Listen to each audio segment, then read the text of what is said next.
சாந்தமானவ நல்ல பையனு தோணும். ஆனா இதுக்கு மேல உன்னை பார்க்க முடியாதுன்னு தெரிஞ்சதுக்கு அப்புறம் எங்களுக்கு இப்போ என்ன சொல்றதுன்னு தெரியல. என்னைக்கும் நீ எங்க எல்லார் மனசுலயும் அழிவில்லா நினைவா இருப்ப.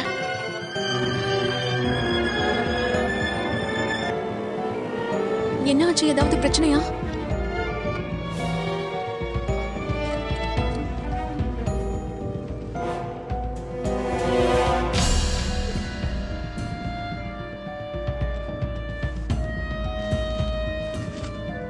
செத்ததுக்கு அப்புறம் எல்லாரும் எங்க போவாங்க?